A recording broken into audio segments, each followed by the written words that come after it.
2, similarity and diagonalization. In this section, we present various matrix representations of a linear transformation T from Rn to itself, okay, from Rn to Rn, in terms of transition matrix. Okay. We also study when this transition matrix becomes a diagonal matrix. C.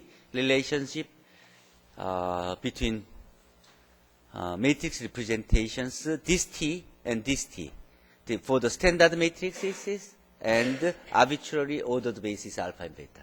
What will be the relationship between these two? This is a relationship. Yeah. This matrix representation of T with respect to two different ordered basis alpha and beta can be written in this way. Okay? Here, as you see, this standard matrix of T, of linear transformation T with respect to the standard basis epsilon 1 and epsilon 2 can be written as this, which was defined as a standard matrix before. Standard matrix. So the standard matrix, this matrix that we defined in section 8.1 has a relationship with the standard matrix of T in this way. Okay?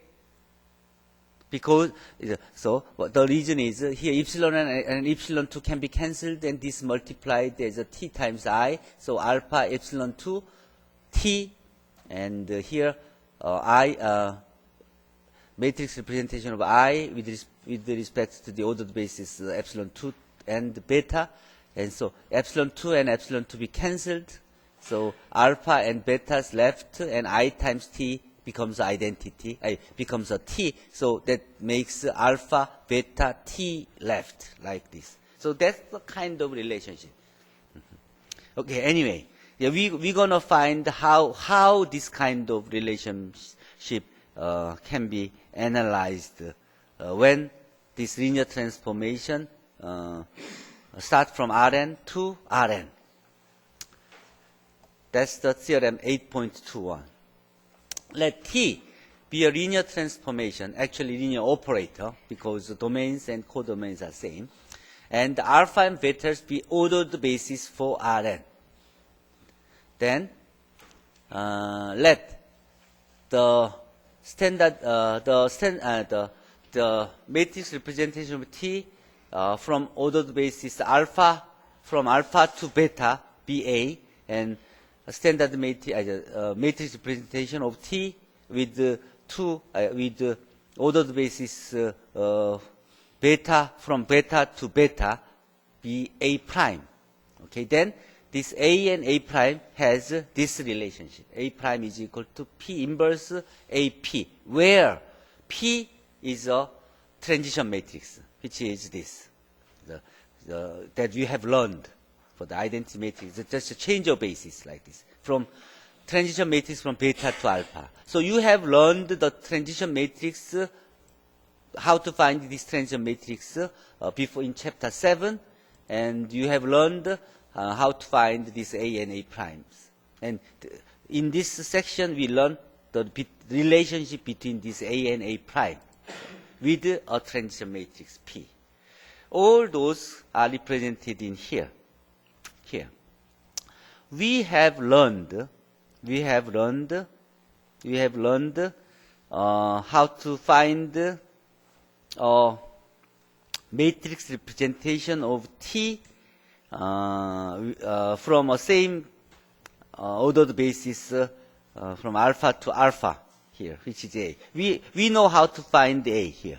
We also know how to find A prime. And we have learned how to find a transition matrix from beta to alpha and alpha to beta. We have learned this and this and this and this. Okay? And also we have learned this can be, this times this becomes an identity matrix. So this matrix Q is a inverse of this matrix. which is a P inverse. So we have all those 4 matrix representations. Then see what is the relation between these 4. If we are looking for a linear transformation from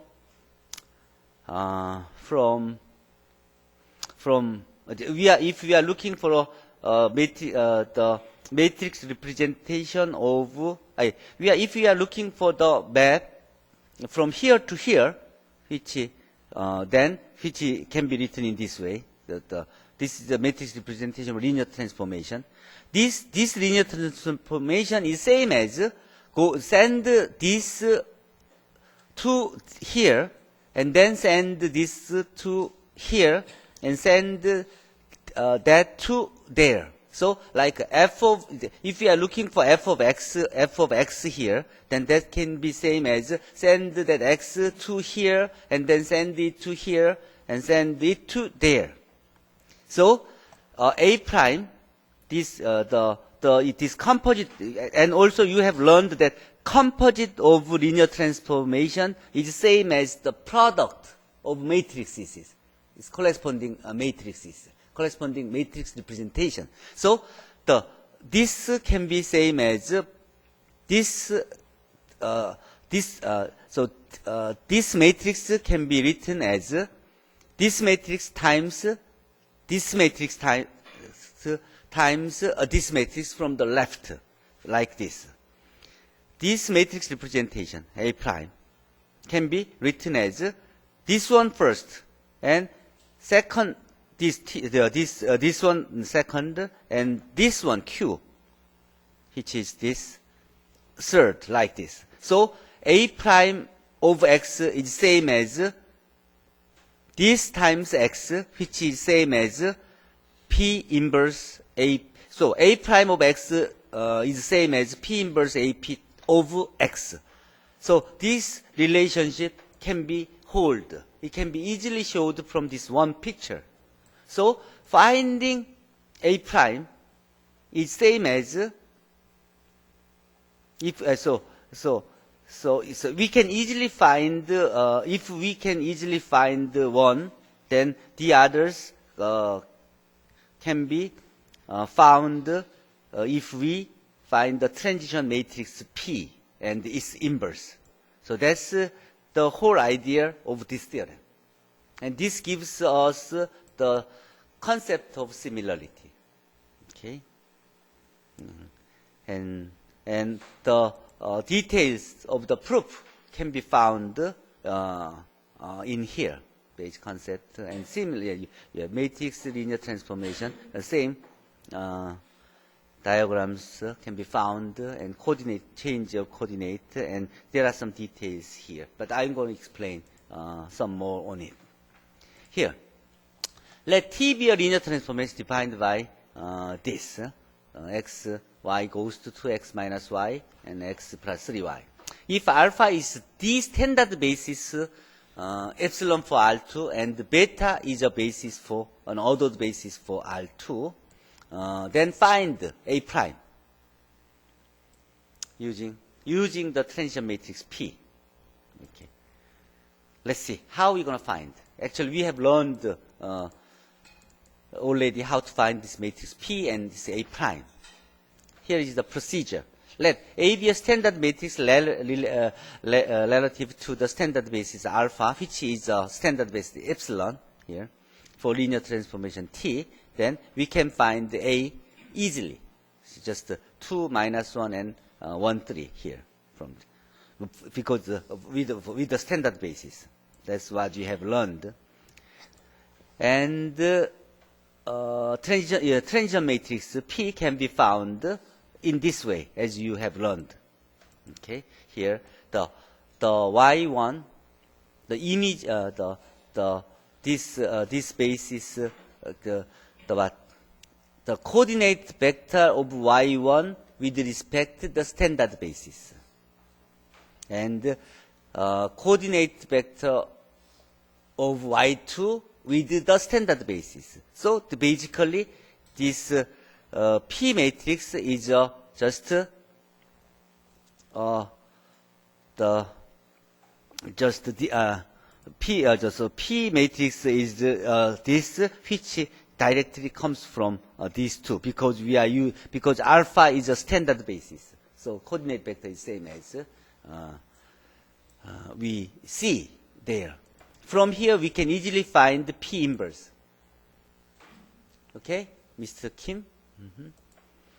So A prime, which is P inverse AP, and now we have A and P inverse, so just multiply P inverse AP to have A prime like this. This is the way. Okay. So if you can find A and P, then A prime comes just directly from the matrix product of those. And here, I wrote a SAGE code here that define a linear transformation, and then I gave a vector x1 and x2 and y1 and y2 as basis vectors. Then the form a matrix, and find the echelon form to have the transition matrix P easily, and then then we have a P and find the P inverse, and then multiply P inverse times A primes P, which gives us the A prime. And those gives us the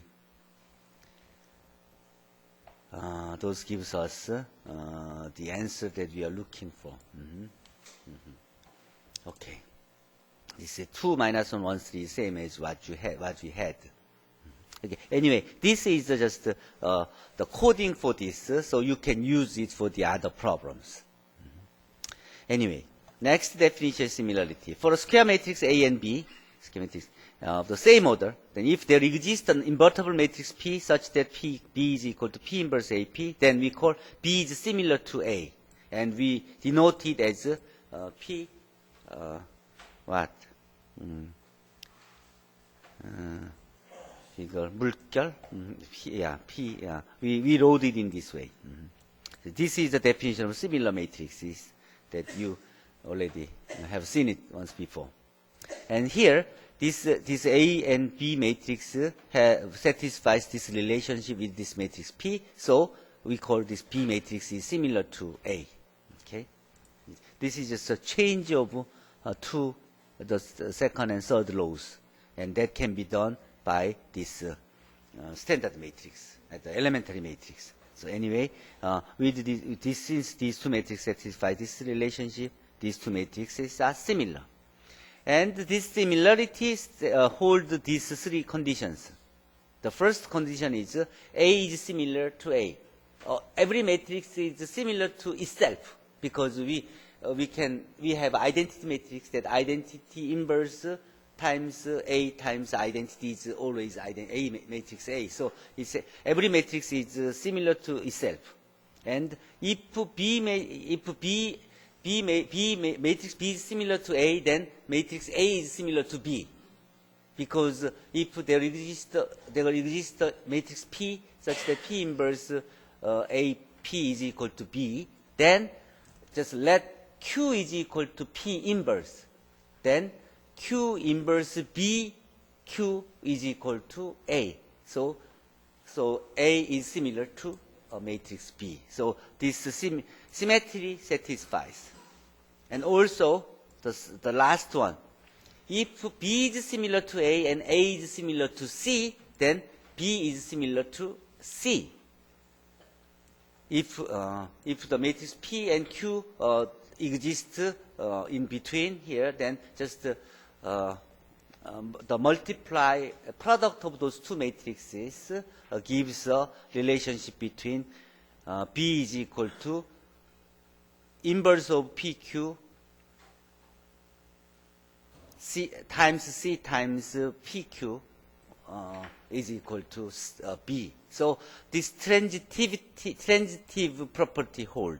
So the equivalence the similarity satisfies these three conditions.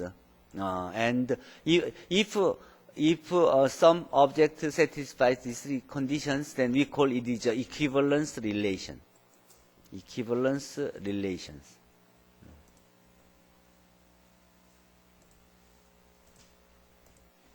So similarity relation is an equivalence relation. It satisfies reflective, symmetry, and transitivity. Second, theorem 3. For square matrix A, B of the same order, if A and B are similar to each other, then we have the following. Determinant of A and B are same and trace are same. See why it is. If A is similar to B, then there exists an invertible matrix P such that A is equal to P inverse BP. What is the determinant of this? Determinant of A is equal, then determinant of A should be same as determinant of P inverse BP. Okay? So determinant of A, determinant of A is equal to the product of these three numbers. This, since the determinant is multiplicative. Okay? Then you just change these two scalar numbers, the location of these two numbers. Then it can be written in this way. Then with this multiplicative property of determinant, then you can write it in as a determinant of P inverse times P, which is determinant of the identity matrix, which is 1. So this right hand side, it should be same as determinant of B. And left hand side is determinant of A, and right hand side is equal to determinant of B. So we have the first part of the theorem. Now what's the second part? Trace of A should be same as of trace of P inverse BP if they are similar. And you have learned this. Trace of AS is equal to trace of SA. This is an example. One example that you have seen in chapter 2, one exercise problem. From here, you can, on the trace, you can change it. So here, you just move P inverse from here to here. Then you trace of this is same as trace of B times P inverse, which is only B. So trace of A should be same as trace of B because of this property. Okay, and this property. So this will be a very useful theorem that you're going to use later. If they are similar, then you don't have to worry about the finding determinant the trace. It's going to be very easy. Okay. Diagonalizable matrix. Suppose a square matrix A is similar to a diagonal matrix. That means there exists an invertible matrix P such that P inverse AP is a diagonal matrix. Not only a matrix B, and it is a diagonal matrix. Then we call A is a diagonalizable. A is a diagonalizable matrix, and this invertible matrix P is called a diagonalizing matrix for A. So if we multiply this P on left and the inverse of it on right and inverse of it on the left, then it's going to be a diagonal matrix. So we say this matrix P is a diagonalizing matrix for A. What these are important, the reason that this concept is important is if P inverse AP is equal to diagonal matrix, then A can be written as a P times D times P inverse. So the case power of A can be written in this way, which can be written in this way. Then P inverse and P can be cancelled in between. So all the left is going to be P times D case power of P, D times P inverse. For the diagonal matrix, the finding the case power of D is very easy. So finding the case power of A is very easy when the matrix is a diagonalizable matrix. Okay? Okay. So when the matrix is a matrix is diagonalizable, then its power can be easily computed. Okay, for an inverter matrix P and A here, we have P inverse AP as this, like this. Which is a diagonal matrix. In this case, we call A is a diagonalizable, and this P is a diagonalizing matrix for A. Why don't we go here? For example, if for this matrix, if we define a matrix, whether this matrix is diagonalizable or not, then we can check. We can just ask it whether it is a diagonalizable matrix or not, like this. Then you say this matrix is diagonalizable. If we change it as 0 like this, then it is diagonalizable. It is a diagonalizable matrix. If you change it as, is it true? If we change it as, is it diagonalizable? No, it's not diagonalizable. Okay, anyway, here the question, the matrix. So this is whether this random matrix was generated here. Whether this matrix is diagonalizable, you can find. You will learn how to find it, and it is a diagonalizable matrix. Find it another whether.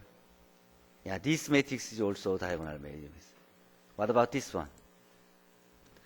We are having matrices. This is a diagonalizable matrix. Anyway, we're gonna find.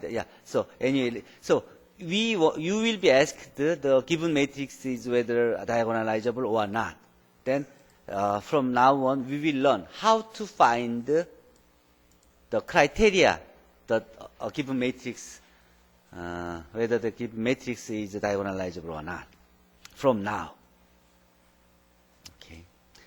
As you know, every diagonal matrix is a diagonalizable matrix because we have the inverter matrix I that satisfies this. Okay, but not every matrix is diagonalizable. That's what we should know. So A is not diagonalizable. This is a simple matrix, 0, 1, 0, 0. Let's check whether it is diagonalizable or not. Suppose A is diagonalizable. Okay, by the way of contradiction, we suppose A is diagonalizable. Then there exists an inverter matrix P and diagonal matrix D, such that P inverse AP is equal to D, isn't it? So let P matrix is ABCD. And since it's an inverter matrix, so A determinant of P is not 0. And D is a diagonal matrix like EF. Then solve this. If P inverse AP is equal to D, then it should satisfy AP is equal to PD by multiplying P on both sides. Then we have these equations. Okay, find this. AE should be same as C, and BF should be same as D. And CE should be 0 and DF should be 0. From here, we can easily find this CE should be 0. Isn't it? CE should be 0 and DF should be 0. Let's see. C is 0. So let's suppose C is not 0, then E should be 0. If E is a 0, then this and this are 0. And what? If C is not 0, then E is 0. So A times E is equal to 0, and C is equal to 0. But we assumed here what AE should be same as C, but this is 0, but this is the same number C, but AE should be same as C, but we assumed C is not 0. Then it occurs a contradiction. So C must be 0. Okay. So suppose C is equal to 0, then C should be 0. Similarly, if we assume D is not 0, then we can easily show D should be a 0. That occurs contradiction. Like similarly, if D is not 0, then F should be 0. If F should be 0, then BF should be 0. If BF is 0, then D should be 0. So it occurs a contradiction, similarly. So we know C is not 0 and D is not 0. C is 0 and D is 0. Then, what's the value of AD minus BC? The first part is 0 because D is 0. The second part is 0 because C is equal to 0. So AD minus BC should be 0. But we assumed P is an invertible matrix. So which is not. So it occurs another contradiction. So such a matrix cannot be exist. So what that means is there is no such matrix P and D. That means A cannot be a diagonalizable matrix. That's the proof. So we should know there are many matrices which are not diagonalizable. Equivalent condition for the diagonalability here. Let A be a square matrix of order n, then A is diagonalizable if and only if A has n linearly independent eigenvectors. If and only if. Why? First show it. If A is diagonalizable, then there exists an invertible matrix P, isn't it? Such that P inverse AP is equal to B. Let's write each column of P is as a P to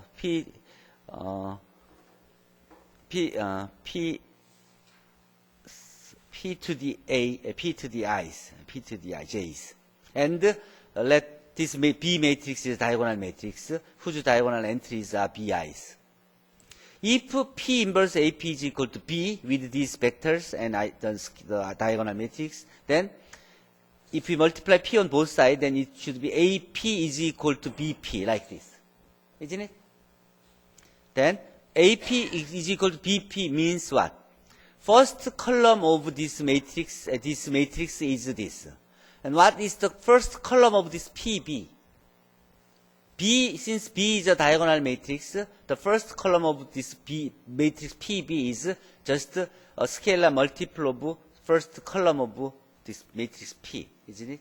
That's just B1 times the first column of P. What's the second column? That should be A times the second column of P is equal to B2 times the second column of the matrix P. And similarly, the A times the nth column of P is same as Bn times nth column of matrix P. This hold. What do you see here? This is the non-zero vector, and this is scalar.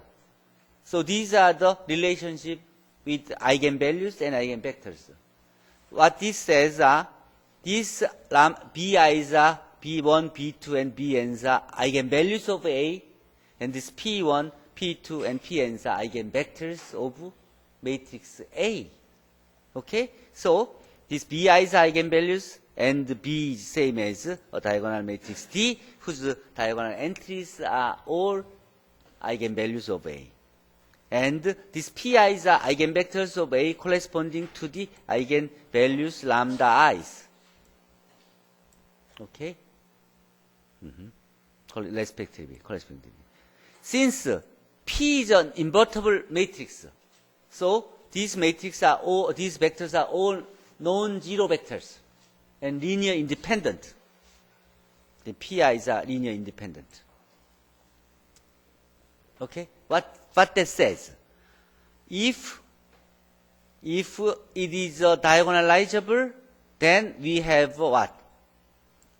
N linearly independent eigenvectors. Because the column vectors of that matrix P are exactly N linearly independent eigenvectors of A. That's what it says. So you just start from P inverse AP is equal to B with those column vectors and those diagonal entries. Then you showed these are the eigenvectors of A, linear independent eigenvectors of this matrix A, and these are the corresponding eigenvalues. That's what you have shown. What about the other way? Suppose we have n linear independent eigenvectors. Suppose A, okay, then suppose we have n linearly independent eigenvectors, which are linear independent.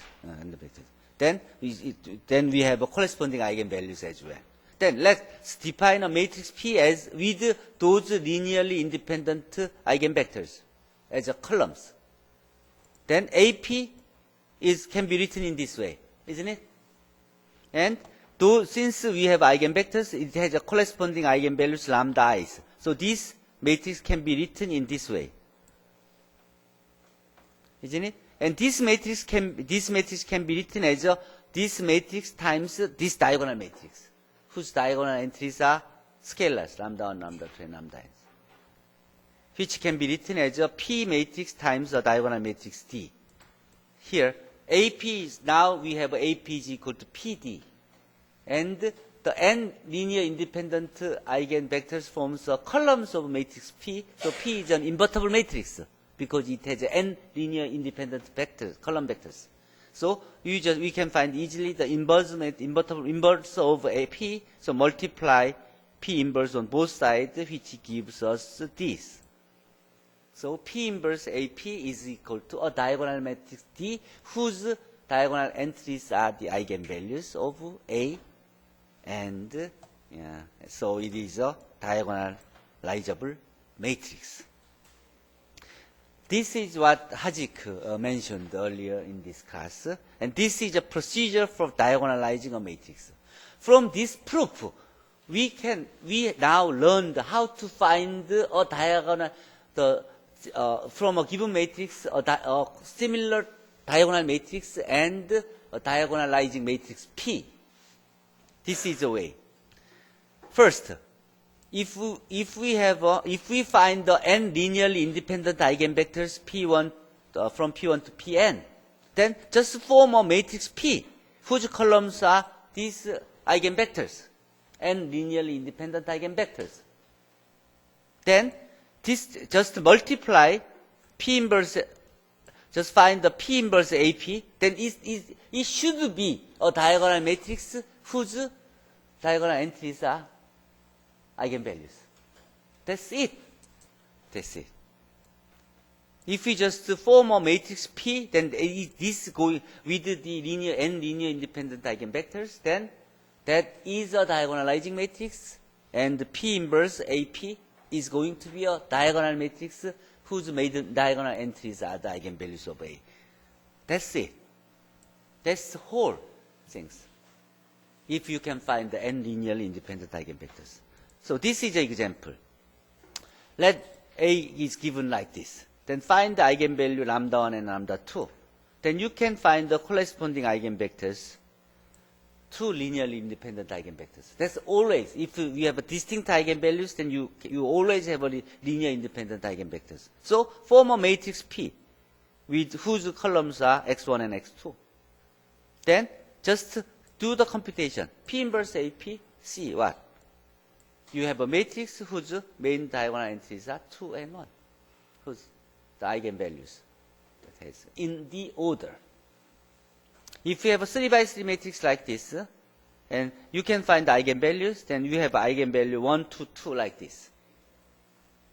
Try to find the eigenvectors for eigenvalue lambda is 1 is equal to 1, then you can find the one eigenvalue. You just do the echelon forms, and you find the solution, then you will have one eigenvectors. One correspond. You are looking for the what? The solution. You are looking for a basis for the solution space of this linear system of equation, isn't it? That's going to be eigenvector. Second, for lambda 2, which is 2, solve this linear system of equation to find two linearly independent eigenvectors. If you find it, if you solve this linear system of equation, you will be able to find the solution set. Okay?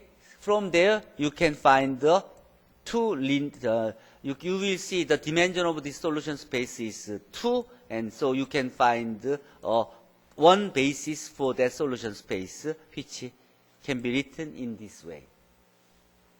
Make it as simpler as much as you can. So what do you have are two linear independent eigenvectors and one more here. So you have three linear independent eigenvectors, x1, x2, x3. So form a matrix P whose column vectors are x1 and x2 and x3. Then find the determinant of P. Then it is not zero, so P should be a non-singular matrix. And then P inverse times A times P is going to be a what? Diagonal matrix whose main diagonal entries are eigenvalues of matrix A, which is 1, 2, 2. Isn't it? So if I give you a matrix A, then you can find the eigenvalues. Okay? And you can find the corresponding eigenvectors. If the number of the linear independent eigenvectors that you have found are same as the size of the given matrix, then it's all done. Just list those eigenvectors as a column vectors of a matrix P. Then always, if you multiply P inverse AP, then you will have a diagonal matrix D whose main diagonal entries are eigenvalues. Okay, next. If xi's are eigenvectors of A corresponding to distinct eigenvalues lambda i's, then the set, these xi's are linearly independent. If you have distinct eigenvalues, then you will have linear independent eigenvectors. Okay? That can be generalized to this. You have learned this factor for two distinct eigenvalues already. But you can generalize it for the set of k distinct eigenvalues. And those corresponding k eigenvectors are linearly independent if they are distinct. Okay. Okay, I may ask one or two. Who was sleeping? Okay. Mr. Kim Il-kwon, you try to show the proof of this when k is equal to 2. Okay? This theorem 8.25. When you have two distinct eigenvalues, show the corresponding eigenvectors are linear independent. Okay? And upload it in Q&A so you can explain in the next class. Those can be easily expanded to the arbitrarily number k by mass induction. Next, if a square matrix A of order n has n distinct eigenvalues, then A is diagonalizable. Why?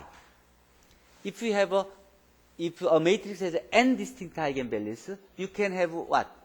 N linear independent eigenvectors. So you have a diagonalizable matrix. You just form a matrix P with those n linear independent eigenvectors. So if you have n distinct eigenvalues, then you don't have nothing. That is always a diagonal matrix. That's the proof. Matrix A here, in example 3, has two distinct eigenvalues. We have shown that. So we don't have to nothing. With this theorem, this matrix, this 2 by 2 matrix, which has a two distinct eigenvalues, then it is a diagonal matrix. Okay? So a diagonal matrix A can have repeated eigenvalues. So the converse of the theorem is not necessarily true.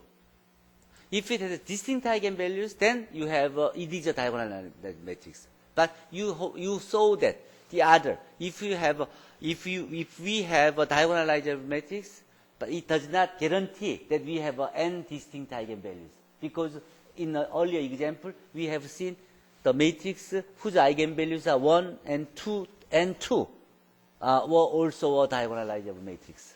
So yeah, this is one side and not the others. This is a very important theorem for the diagonalizable matrix. Algebraic multiplicity and geometric multiplicity. Let lambda is a distinct eigenvalues of A,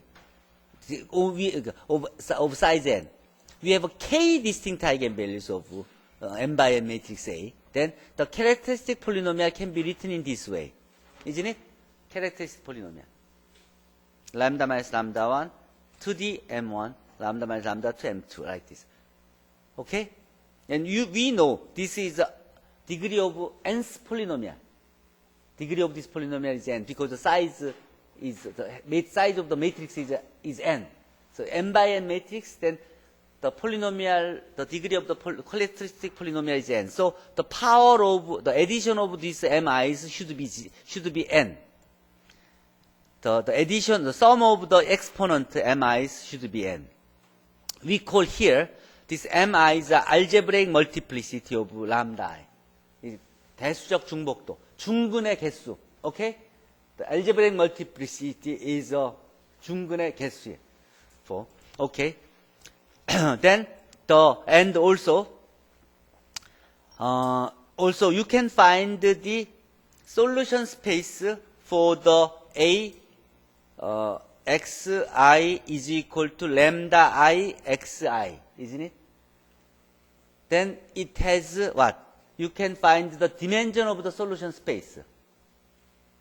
The dimension of eigenspace corresponding to a given eigenvalue lambda I, which is the number of linear independent eigenvectors corresponding to the eigenvalue lambda I.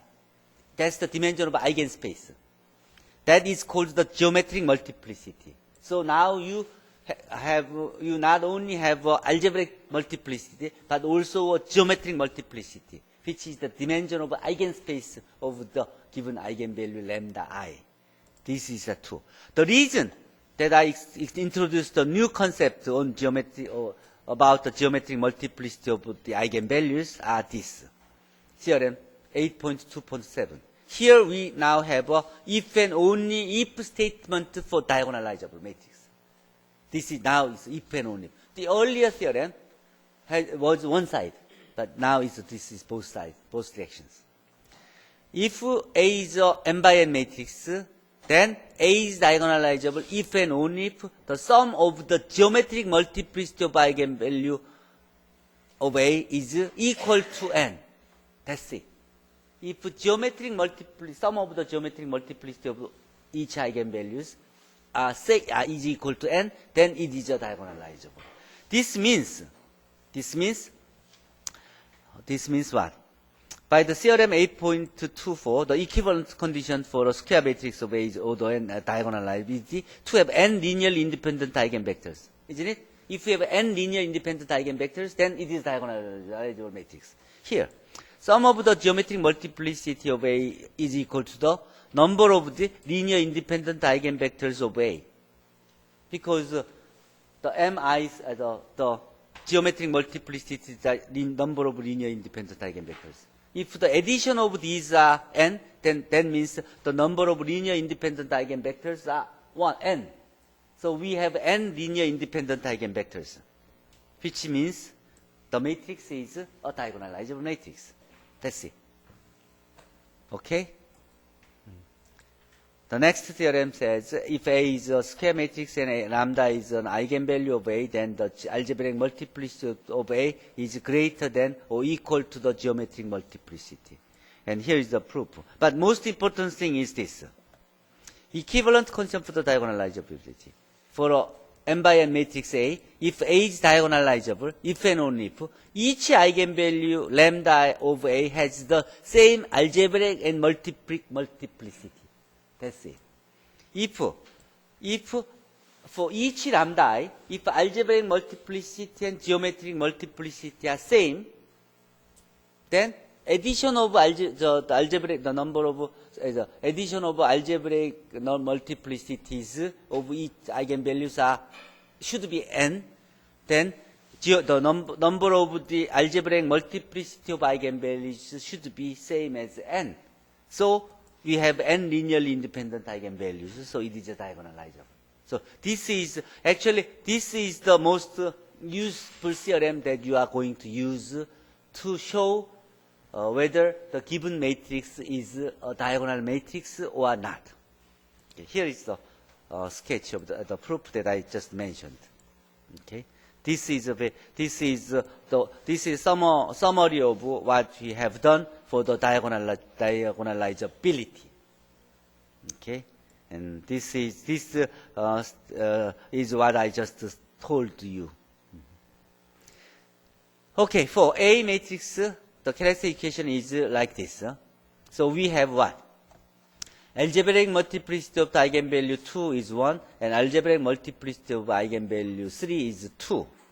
If we find the corresponding eigenvectors, then we have only one linear independent eigenvector corresponding eigenvalue 2, and only one linear independent eigenvectors corresponding to eigenvalue 3. So we have only two linear independent eigenvectors. Okay? That's only two. The dimension of eigenspace for lambda 1 is 1, and dimension of eigenspace for the lambda 2, which is 3, is only 1. So addition of those two are 2, which is not 3. So we have only two linear independent eigenvectors for 3 by 3 matrix A. So it is not diagonalizable matrix. Algebraic multiplicity and geometric multiplicity for the lambda 1s are same, but algebraic multiplicity of lambda 2, which is 3, is 2, and geometric multiplicity of lambda 2 is 1. They are 2 and 1. They are different. So it is not diagonalizable. So if you find one eigenvalue whose algebraic multiplicity and geometric multiplicity are different, then it's done. It's not diagonalizable. If you just find one eigenvalue whose algebraic multiplicity is not same as geometric multiplicity. Okay, that's what it says.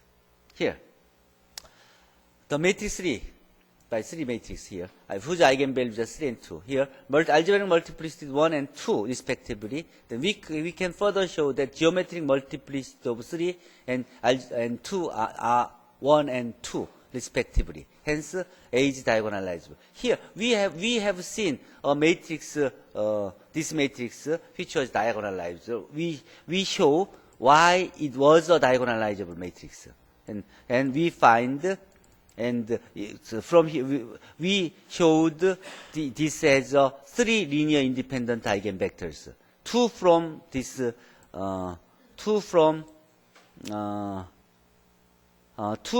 linear independent eigenvectors from eigenvalue 3, and one from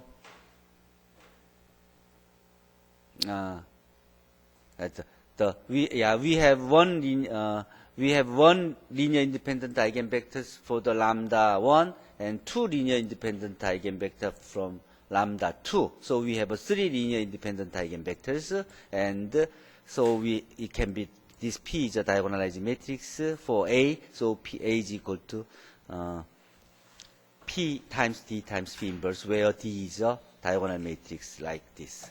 So let's further compute A5, A to the 5th, then A to the 5th can be found as what? Like this simply.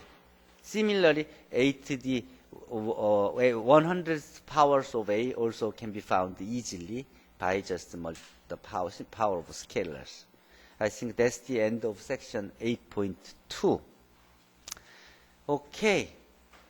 So we have learned how to diagonalize a matrix. And we also learned all the necessary theorems to verify whether the given matrix A is diagonalizable or not. Okay. Any questions?